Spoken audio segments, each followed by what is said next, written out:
డెఫినెట్గా ఆ దిశగా కేసీఆర్ నిరంతరం ప్రయత్నం చేస్తుంటూనే ఉంటాడు. కేసీఆర్ ఉన్నంత కాలము కుట్రలు కుతంత్రాలు ఉండనే ఉంటాయి.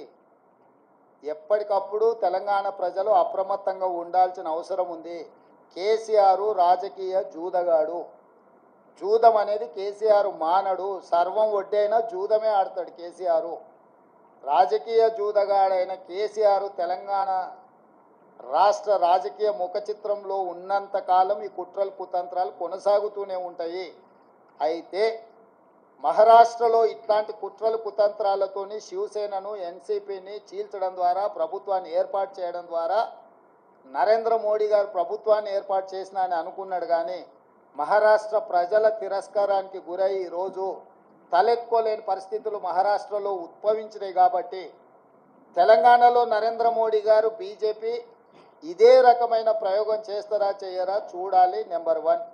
నెంబర్ 2, ప్రపంచంలోనే అత్యంత అవినీతిపరుడు చంద్రశేఖరరావు అని ఆరోపణ చేసి ఈ దేశంలోనే కుటుంబ పార్టీ అవినీతి కుటుంబం అని ఆరోపణ చేసింది కేసీఆర్ పార్టీని, కేసీఆర్ కుటుంబాన్ని. వీళ్ళతో బీజేపీ ఎట్లా జట్టు కడుతుంది, ఎట్లా సమర్థించుకుంటారో బీజేపీ నాయకులు ఇప్పుడు ప్రజలకు వివరించాలి. వీటన్నిటి నేపథ్యంలో ఈ అన్నిటిని విశ్లేషించడానికి ఇంకా కొంత సమయం పడుతుంది.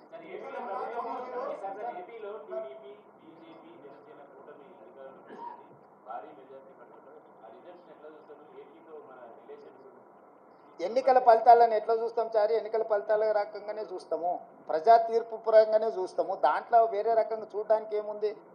ప్రజలు తీర్పు ఇచ్చిండ్రు. ఆ తీర్పును జగన్మోహన్ రెడ్డి గారు నేను స్వాగతిస్తున్నా అన్నాడు. చంద్రబాబు నాయుడు గారు నేను స్వాగతిస్తున్నా అన్నాడు. ఇక వాళ్ళిద్దరు స్వాగతించిన తర్వాత మియా బీవీకి రాజీ హోయేతో కాశీ కా క్యా ఇస్మే?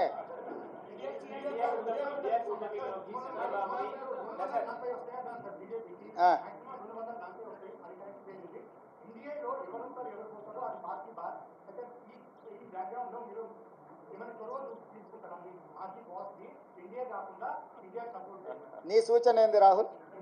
ఏం చేస్తే బాగుంటుంది? నీ సూచన ఏందంటూ ఒకవేళ నీ సూచన మా అందరి నాయకుల ముందు పెడతా, వాళ్ళందరూ కూడా రాహుల్ సూచన బాగుందంటే ఆ విధంగానే ముందుకు పోయి ఆ రాహుల్తో మాట్లాడదాం. ఏ ప్రభుత్వమైనా ఏర్పడినప్పుడు ఆహ్వానించినప్పుడు పార్టీలో చర్చించి నిర్ణయం తీసుకుంటాం. వ్యక్తిగా నేను నిర్ణయాలు తీసుకోవడానికి ఉండదు. పార్టీ సూచనల మేరకే నేను వ్యవహరించాల్సి ఉంటుంది.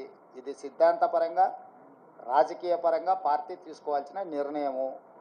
ఏ ప్రభుత్వం ఏర్పడ్డా స్నేహపూర్వకమైన వాతావరణంలో సమస్యలు పరిష్కరించుకుంటామని నేను ముందే చెప్పిన.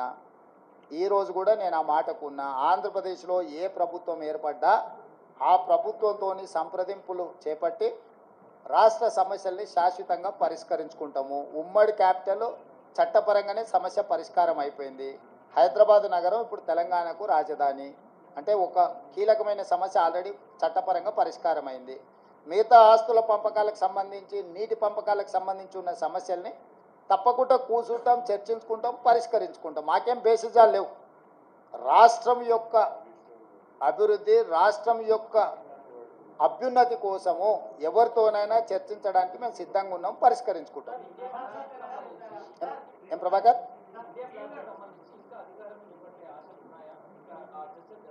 నాకు తెలియదు, నేను ఢిల్లీకి వెళ్ళలేదు. ఇండియా కూటమి ఢిల్లీలో చర్చలు చేస్తారు. మన వాళ్ళు ఎవరైనా ఉంటే అక్కడికి ప్రశ్న అడగమను.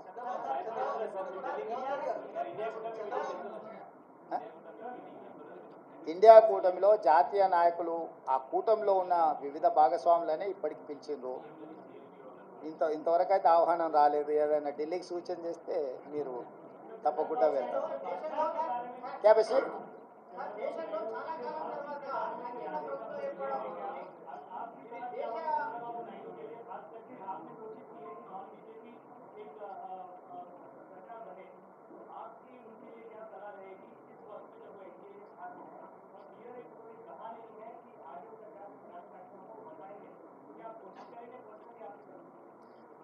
जहाँ तक मेरा सुझाव मोदी जी को, मोदी जी का गारंटी की वारंटी खत्म हो चुकी है, इसीलिए मोदी जी तुरंत जिम्मेदारी लेकर इस्तीफा दिए तो प्रधानमंत्री कुर्सी को उनके लिए शोभा है।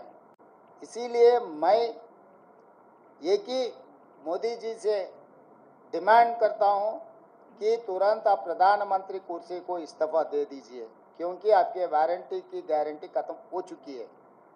और दूसरी बात रहा ये जो अलायंस के बारे में, इंडिया अलायंस या कोई आए कोई गए, ये जिम्मेदारी मेरे नहीं है। मेरे जिम्मेदारी है तेलंगाना सरकार चलाने का, तेलंगाना कांग्रेस पार्टी को चलाने का जिम्मेदारी है।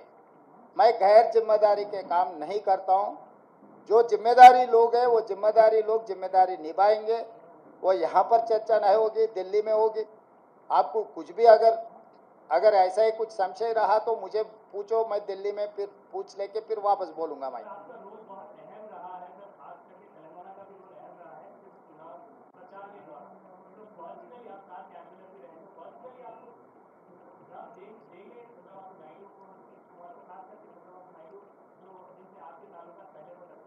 अरे सबसे सबका ताल्लुकात है।